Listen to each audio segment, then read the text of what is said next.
another time for another episode of Creating Legacy Through Community Service Storytelling. My name is Sophia Chu, and today we have the honor and pleasure of meeting one of my girls, Gracie Xavier, this beautiful queen from Haiti. She's going to give us her story, tell us how she got kidnapped from Haiti, I'm only kidding, and came to Miami. She now lives here in Metro Detroit and plays an amazing role when it comes to grooming and preparing female entrepreneurs. So we want you to stick around, subscribe to the channel, watch the video, and share our stories with everybody. So again, we're going to talk about how we create legacy through community service. Welcome again to another episode of the Creating Legacy Through Community Service Storytelling session. My name is Sophia Chu, and I am your host today. So we're going to talk to one of my girly girls from like way back when, my traveling buddy, my ride or die, I think they said. I'm not sure she's going to die for me, but I know for sure she's going to ride with me. So Gracie, thank you for your time today. It's going to be a lot of fun. So just relax and take a deep breath and all that other kind of stuff. So I want you to tell our audience your name, and you have to say it like you say your name. Okay. And then your place of birth. Okay. My name is Gracie Xavier. My Americans call me Gracie Xavier, and I was born in Haiti, Saint Louis du Nord, North in Haiti. Oh, fantastic. How often do you get back home? I would say from coming from Haiti to the United States, I hadn't been home for over 30 years. And then I went 3 times in 2014. And then I just got back about a month ago. So why now the hype of going back home versus when you first came, right? Is it now because you're an adult, you have more free time? Are you more connected to home now, or? There's a group of Haitians that still remember leaving Haiti from the Duvalier era. So they always had the fear of if their children go home or if they go home, it wasn't safe. So I think we lived with that for a long, long time. And then I think as an adult, because it's been so long since I was away from home, that I wanted to go with a family member. But then in 2014, it was a year or two after the earthquake, I was in grad school in Maryland, and my school really wanted to go because they lost one of their professors. And so that was the catalyst for me starting to go. And then my friend was working on a book, and I do photography and graphic design, and she wanted me to go to help her document that. So then I went again, and then the U.S. Embassy sent us back to Haiti for a culinary diplomacy tour with the book. So that was a great experience, and I got to see Haiti not from that romanticized view we had, because I had the most joyous, I tell people I might have been poor, I might have been broke, I might have not had everything when I was in Haiti. I didn't know that. All I knew is that I had a very beautiful, joyous family childhood, and that always stayed with me. And so the Haiti people used to talk about, I didn't know that Haiti with the political upheaval or all the poverty, because my life was very enriched and joyful and sunny and all of those things. You know, girls getting dressed and running with the boys, climbing the trees. You know, those were the carnival. So is that what you went back down there did this year? No. And this year, my friend unfortunately lost her dad, and so I went with her for the transition, for the funeral. But now I think I have a very adult, mature view, which is, you know, Haiti is very beautiful. It has a lot of potential, but it also has a lot of challenges. A lot of countries have challenges too. It's just like Haiti's is more in the limelight. And so close to the focused. And with the rich history of being the first, you know, free Black republic in the Western Hemisphere, you know, there's always that really high expectation for Haiti. And so, but also with that, you know what they say, a lot is given, a lot is expected, is also the challenges that came from that, Absolutely. right? That Haiti was punished and suffers for being so bold and being so brave, has to demand and take their freedom and their independence. But I enjoy, every time I go, I enjoy it, because I didn't know that much of Haiti, and I think the times that when I learned more and more and more, and got to see the history, got to see places I've never heard about or never knew, and realized Haiti has everything. It could be the tourist destination of the Caribbean with waterfalls, beautiful waters, mountains, horseback riding, zip lining. It had beautiful beachfront. It's on my list. Yeah. But, you know, our crew, they kind of told me to hold off a little bit. For now, yeah. But circling back to the beginning of your life in Haiti, I've heard your cool story about how you were kidnapped from Haiti as a child. My dad would tell me. I know, right? So tell us a little bit about that now, what you remember going through your lens as a child as to you leaving Haiti and coming to South Florida.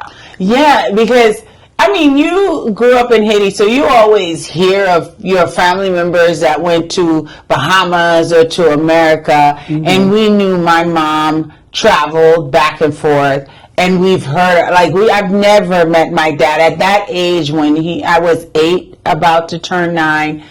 We heard that he was coming. And so when he finally did arrive, I remember that too. We were sitting in the schoolyard, playing our, you know, what is it, bones with the Coke bottle, you know, you throw it.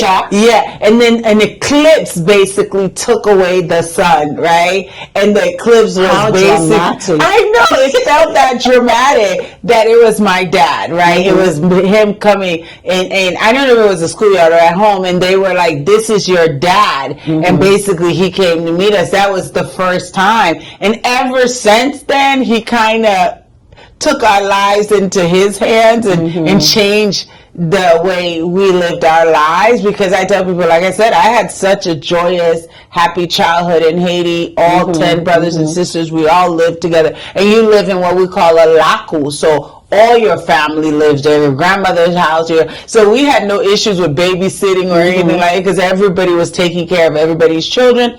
And so when he came, he let us know that he came to start getting us. So he would take my sister first, and then he would come and get me. And that was the first time me and my sister, with the one that's closest to me in age, was ever separated. I'm the last child, and she's the one right before me. And we were so together. People thought we were just fraternal twins because we dressed alike, everything. And so that was the first time. And I think that's when the first trauma started, was then you took my sister. I didn't get to see her. And then they sent us to go, for my dad to come and pick her up. We had to spend a couple months in Port-au-Prince waiting for him. So then that was my first time going to the city, and seeing a pool and seeing how the other half lived. Didn't realize I had a different life. And so and then he came and got us. But I remember leaving. I tell people, it was still exciting because you thought you were going on vacation. It never dawned on you that you would never come back. So I remember my aunt, my grandmothers, they gave me a beautiful, you know, like almost like your communion dress, white dress, white patent shoes, white socks with the lace and the little bubble on the side. Oh, I was too cute and ready. My hair was ready. I was just ready. Even so, you know, when you leave Haiti, you were waving. The old airport, you were outside, waving. There's like waving signs, So we went to Eastern Airlines, to Puerto Rico, then to Miami. And when I got out of the Miami airport, I thought it was going to be the same thing. So as I stepped out, I'm waving to my unseen audience, like, I am here now, right? I remember it was at night, and then we were driving. That was my first time in an escalator. I was crying because it's like moving stairs, you know, all the stuff you do. What year was that? Do you 1981. Okay. 1981. And so then we came to Miami, and then I went to my dad's home, which he lived in Little River, 8380 Northeast 3rd Avenue in Miami. I still remember that address. And and that's when I finally reconnected with my mom, which we hadn't seen her in a year or two. You know, child year, it was forever. Right. And then seeing her and realize, why is she not as tall as I remember her? Because I guess I grew up, and so now she's not a giant no more. And then meeting my cousins and all of that stuff. And I tell people, I think from that experience, it started dawning on me, we're not going back. Right. This is more of a permanent. And I think once I realized it was permanent, that's how I've said it's a kidnapping, because nobody ever asked my permission. If to move for it to be a permanent choice. But your parents were looking for what they were considered a better life for you, right? So now we're going to come fast forward a little bit more. I want you to tell us how you got to Metro Detroit, because I know it's a very interesting story, and why you decided to stay versus the other cities that you have lived in across the United States. Yeah. I'm still shocked that technically this is a big milestone year for me. That I moved to Detroit 10 years ago on my birthday. I've lived, like you said, I lived in Atlanta. I graduated in Tallahassee. I'm a Florida baby for the 20 years of my start in America. I was in Florida. And then I moved to Atlanta, New York, then went to grad school in Baltimore. And I had graduated grad school in Baltimore in 2024. I was working and my job was going through some transition. We received a random email from one of our professors about this fellowship opportunity in Detroit. And at that time, I had met this young woman named Sherry Moore, who used to be the marketing director at the DIA. And she had moved to Baltimore, and when I received it, she talked so well about Detroit that I was like, this is a way you can get back. This is this great opportunity. You should apply. And she was basically like, I will apply if you apply. And I went and I applied, and I got through, and to at least invited to the interview. And then we came, and I remember, but I tell people I didn't know anything about Detroit. I mean, I've heard of Motown, I've heard of Diana Ross, you've heard of Ford, you heard of that, but it never dawned on me it was like Detroit. I'm such an East Coast baby that was like, what? Where's Detroit? Where is this place? And stuff. So then I moved here, came for the interview, and I was like, okay, if I make it, I'll come, right? And then I made it, and I just basically, packed my bags just like I did last weekend, moving out of storage, and went to say bye to my friends in New York, and then basically moved to Detroit. And I was partnered. I moved through the Detroit Revitalization Fellows Program, which was a 2-year mid-career leadership program, which had newcomers coming to Detroit, or Detroiters moving to a leadership position, and Detroiters that had left to come back. It was a way to attract talent. And through that, I worked with Global Detroit, and that's how I got to meet you. You're going too far. So why did you decide to stay, though? After you finished your 2 years, you could have went elsewhere. As nomadic as your spirit is, right?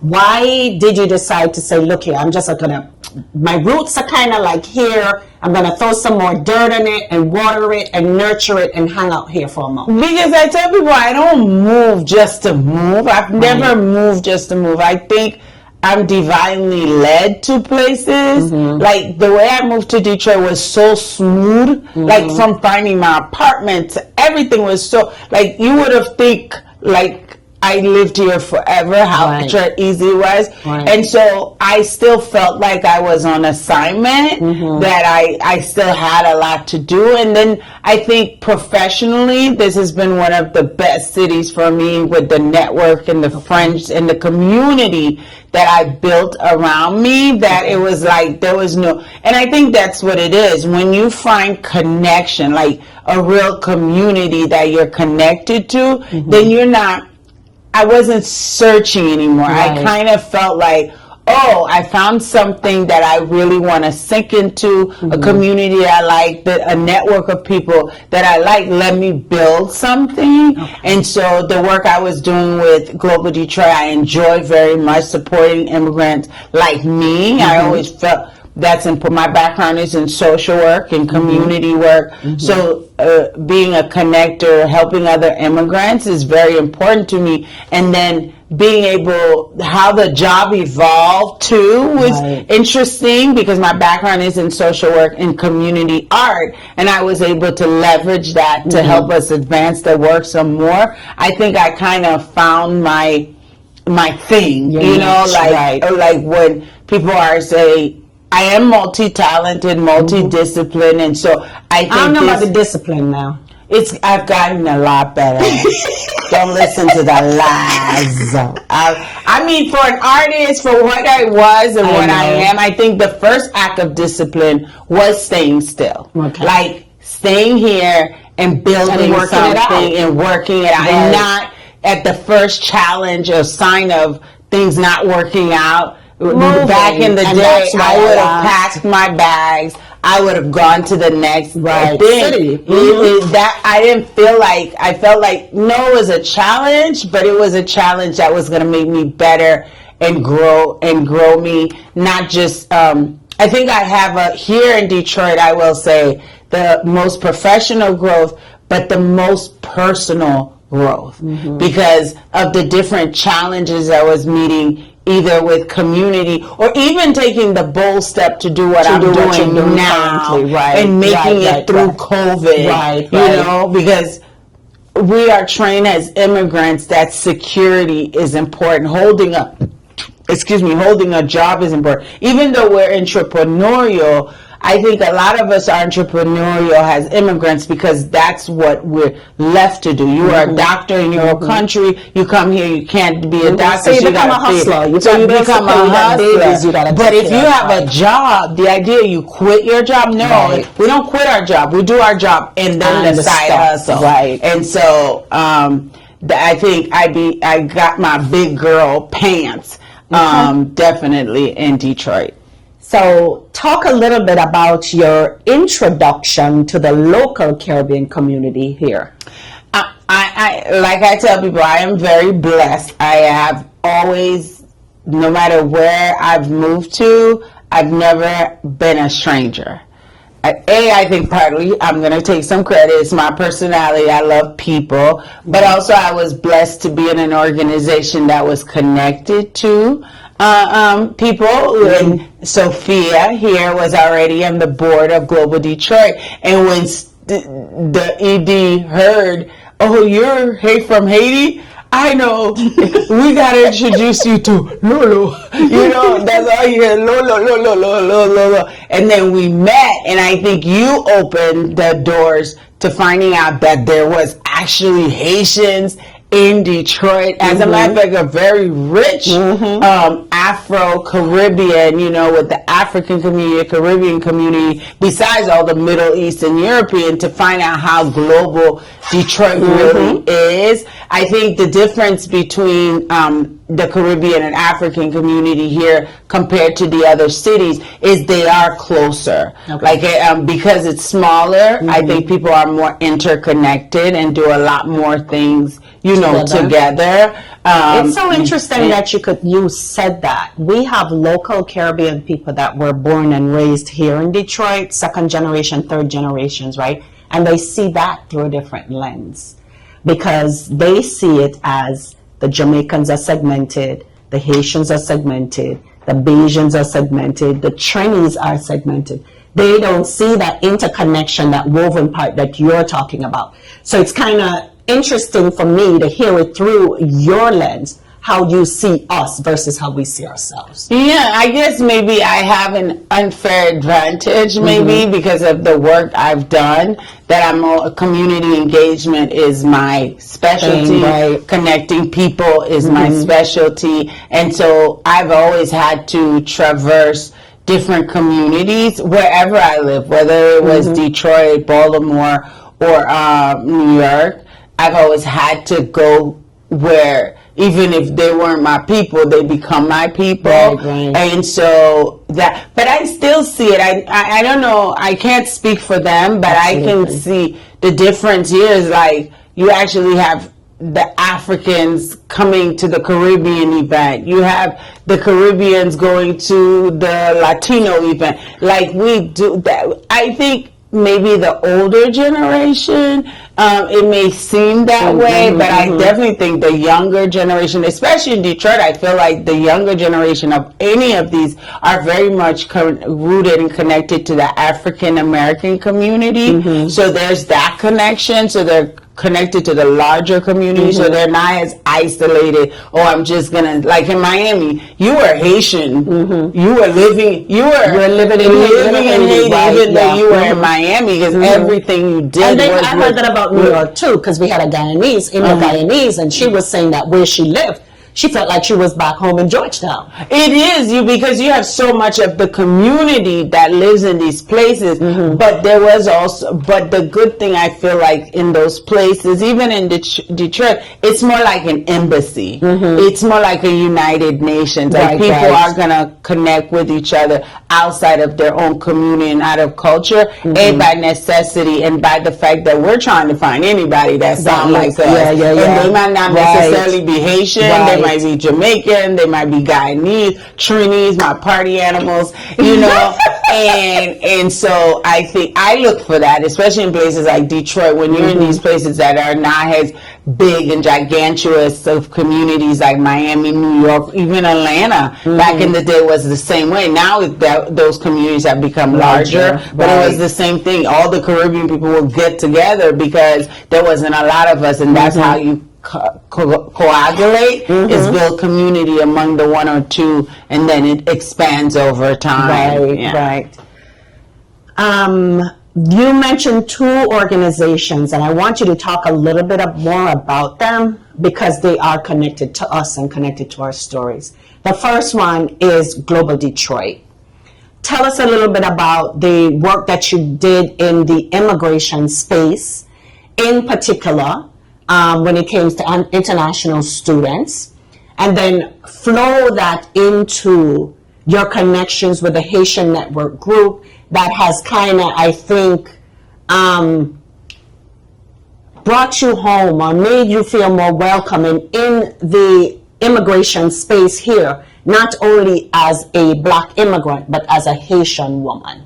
Yeah, like I said, I was privileged to get the job, and I honestly tell you, I think I got the job at Global Detroit because I was one of the few immigrants in the pipeline of this revitalization fellows that had my background. Like I wasn't a traditional economic development person. Most of the people applying were economic development, but I had such a rich background of different experiences, from community engagement to social work for the art and being an immigrant, that I'm one of those people who you can put me in any job unless it's a doctor, I'm going to figure it out.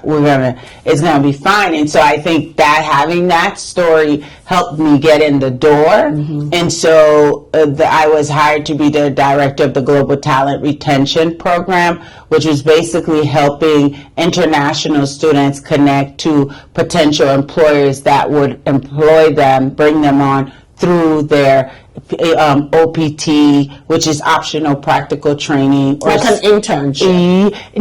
It's more than internships. CPT is more than a curriculum practical training, while they're in school is more like the internship opportunity. And then the OPT is more like a training apprenticeship opportunity where they can work. Most international students, people don't know that, can work under that for a year, and then if you're in STEM, you get an additional 2 years to be able to work. And then their hope is by proving their talent to these employers that they'll be able to get an OPT opportunity now with the lottery to be able to get a more permanent job. And so it was a wonderful job. I think that's what helped me really learn Michigan quicker than most people in Michigan, because I was traveling throughout Southeast Michigan from Detroit to Lansing. You had to drive. and I had to get back in the car. I did not drive for 10 years, living in New York and Baltimore, which I don't like driving, so I love that. But moving to Detroit, 2 weeks. First of all, it took me 2 weeks to get a car because for some reason in Detroit, no car place really want to open on Sundays. And coming from Florida, you know, the cars are Friday to Sunday. That's when you could buy a car because they're open all day long. So it took me 2 weeks to get back in the car. I got a Prius, but what was so funny, it took me 3 months to get back on the highway. I still had the anxiety of that because I hadn't driven for 10 years. But then when I see it was taking me, what would be an hour and a half trip would take me 3 hours to come back from Lansing, I'm like, okay, I'm going to have to hit the highway. And I think those are that was really what got me on the highways, those long drives to Lansing and Kalamazoo and all of those places, because I would work with the different universities from MSU, U of M to Wayne State and all of them. And so that really helped me understand, you know, how global Michigan, Southeast Michigan is, but also how much work is still needed to be done in the immigration and welcoming space, because I think people have a lot of misconceptions and don't understand the real financial impact that contributions that immigration makes, besides the cultural and the language and all of those and the rich histories that they bring. It's also this economic impact of you have international students who are paying 3 times a regular student, tuition. So they're paying outside tuition, and so that's helping to drive some of these universities' STEM programs to exist. Right. And so when you hear the rhetoric that's being said, it's because the people are not really knowing the true figures and data about the over 1.1 billion these international students are contributing to local economy. So I love that job, and the job was great, but I love working with community and people. And then I had an opportunity to do that at Global Detroit, and that's how I started. Through that, I met you, but then through the work that I was doing, I was like, oh, I want to help with our Opportunities Neighborhood program and utilize my art to do this program called Common Bond. It really got me connected to some of the women, which is the Haitian Network of Detroit, and also the African Bureau for Immigrant Affairs, right? Because if I'm going to do something, of course I'm going to do something to serve our community, especially people of color, because one of the things you will learn in the immigrant leadership workspace, it was not being really led by immigrants. And so I do believe we're always in spaces that we have to bring each other along. And so I think that's how we work here in Detroit. Is if Sophia's in the room, you're going to bring me. If Sadie's in the room, she's going to bring you, or Maggie's in the room. So I think that's how we've been able to continuously support each other and elevate each other, because everyone's doing such unique work. Because I was surprised to find out there's such a big Haitian community because I went to the cultural event that the Haitian Network international event that they do every 2 years, and they did it in Farmington, and saw all these beautiful artists that I left in New York. I get to see them right here in Detroit. So I think that our work together has evolved to something bigger, right? But I think that's because, like you mentioned, we support each other too, so we don't feel like we are in this fight alone. We always have a backup, and we have a backup to the backup. Yeah, and I think that's why you even see it in Miami. People are always shocked that the Miami Haitian community moved a lot faster politically than the ones in New York. And I said the reason is because they were more the regular folks. And when you're with the regular folks know that they have to build community to support each other, to get the collective is very important to get the resources you need, because it was the day of Chrome, what we're seeing happening again. So people had to really activate and work together very closely, like they did in the village, like they did in the deal so that they can keep going. It's not that you don't see that traction now in New York. You did. You saw it. It just sometimes it moves a little bit It different. just moves a little bit different.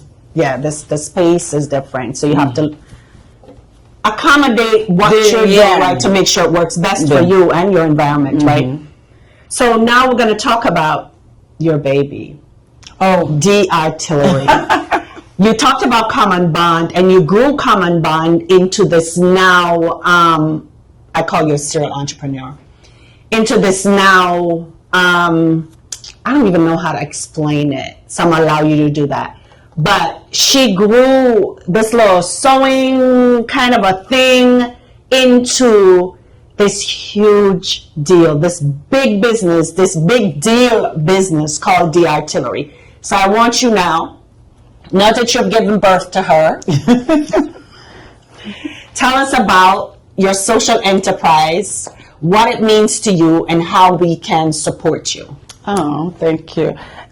So while I was working at Global Detroit, one of the things we noticed was we weren't connecting to immigrant women. Like, I connect to you, but I consider you corporate. You know, you're a seat at the table person. But the everyday mom and pop, like my mommy, you know, the people in the home, we weren't connecting to. And it was like, well, my background is in art, and I've worked in community, and I know how communal we are as people of color, as immigrants. You have music, you have food, you have art, you have things like sewing. People will connect. And so since we were working with the Muslim community, both from Africa, Bangladesh, and Yemen, and the Caribbean community, it was like, what is that common thing we could use to connect people that despite culture or whatever, they would relate? And so we realized that everybody, textile was big. Women first of all, for women to connect through textile. And so we created Common Bond, and while I was at Global Detroit, and then COVID happened, and I think COVID really started making me thinking, like, what's next? I've been there for 8 years, you know, I've done good work, I like what I was doing, and so I evolved that. And I think when you were saying why Detroit, I think that's what happened. It was just like, oh, all of my experiences have merged into this. So I think I found the thing. Right. And so I just had COVID help me work through the fear of taking the leap, that faith leap where you just bet on you. And so I decided to do that, you know, bet on me, because I think I have enough experience and a good network of people to help champion me through. So I took the leap to start D-Artillery. And so D-Artillery is a social enterprise, creative empowerment hub for women, supporting them to leverage their creative talents for economic self-sufficiency. So basically we use sewing, we train women in sewing, small batch manufacturing, supporting them with ESL and job readiness and entrepreneurship readiness for whatever they want to take that to. And so we were fortunate to be able to find a great space in 2023. That's why I'm like, we're celebrating 2 years. 2 years when I signed the lease, right? 2 years and the when I bills signed start the lease. showing up. Oh my God, the bills show up immediately. And so we got a space in Hamtramck. And so prior to getting the space, we were still traveling, doing our program around the city from Brightmoor to Southwest to Hamtramck. Now we're more place-based and folks are coming to us, but we serve immigrant women, but we serve also native Detroiters that are interested in sewing and small batch manufacturing, or just learning to sew for fun. I think what we're building there is a community, and that we're stitching people together. Literally we are. And I think that was one of the things I learned from Common Bond and from this, is how much community folks need. Like, you didn't realize, like, Ina Events is the best example. That work started at Global Detroit, and we now have a great relationship. And those women came just for sewing. Right. And through the sewing, we found out that's not really what they want to do, but now they have this community. They want to event planning, and so we were able to connect them to the resources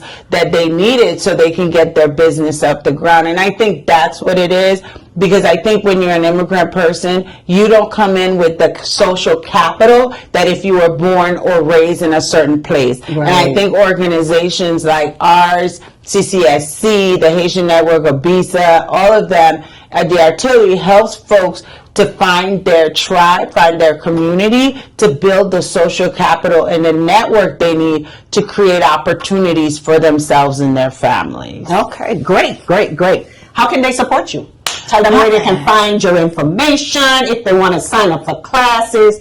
Time to shout yourself out, girl. I am humble, Betty, too much sometimes. But thank she you, got Sophia. Yeah, Sophia. So we you can find us at dartillery.org, DARTILLERY. We offer sewing classes. We offer ESL. That's going to start in the fall. And right now we are launched a wonderful program called Wool Ventures, which is training women who are interested in textile, fashion, accessory design to get the resources and the training to launch or grow their business. So we're doing that in partnership with Prosperous Detroit. It's going to be a 12-week entrepreneurship training. So if you all know someone out there, applications are closing on the 3rd of August, that you feel it would be a great candidate, please send them our way, theartillery.org, Prosperous Detroit, for them to apply for the program. And it's a great opportunity. It's going to kick off in the fall and September. And our new classes will go up for September soon. How do they find you on IG? On IG, you can slide in her DM if you got any questions. Slide in my DM at theartillery313. That's us. Please follow. And then if you're around, if this goes before the weekend is out, we are having a great sip and sew at the Artillery. Maybe you're not ready for a full class, but you can come for this experience this weekend on Saturday and take a sip and sew class. We'll have music, food, dance, and you make something great to take home. So to close us out, tell us why it's so important for us to stay grounded in community. What does that really mean? I ask a lot of people that question, but I want, from your viewpoint, why do you think, especially as Black and brown immigrants, that we stay grounded in our community? Look at what's happening now.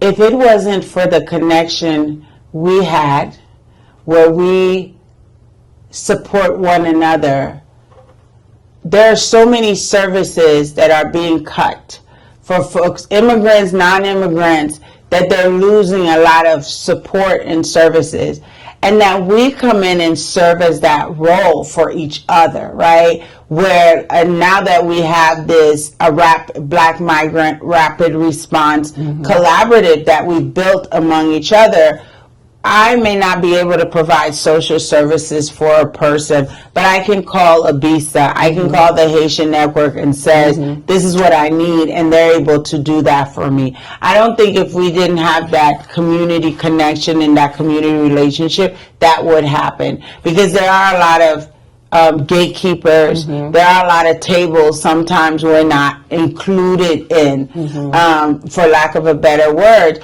And then I think when we show up, we don't show up as just the individual, we show up as our full community, right? We don't speak for our community, but we get enough resources and information that we're able to leverage and share with our community, and putting all these little pieces together of the pie, we build the whole pie. So that's why community is essential, especially in times like this, because they're the ones that's going to help serve each other, and not so much counting on the powers that be, because they may right now are not feeling us that much, but we are supporting each other. Okay, thank you again, Gracie. I hope you enjoyed the experience. I know. You left out a lot of gems for us to kind of delve in and think about as to how we approach community and how we can support each other.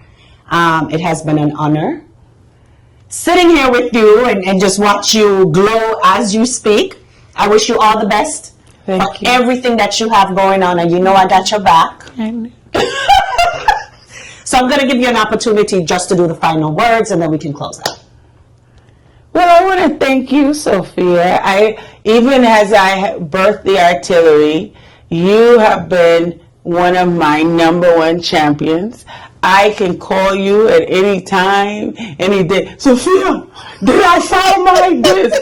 Sophia, can I get a copy? And you've never, ever said no. Every moment has been a yes, and I don't think I would be where I am without you and people like you championing me through and encouraging me even when the times get hard, because when you do take leaps, you start knowing all the stuff you didn't know. Oh shoot, did my pay my insurance? Right. And so you allowed me the grace to be there, and I think those are the reasons when you ask why I stay in Detroit, because of the community I have with you and the friends and the networks that we've built. So if there's the last word I will say is you. Thank you.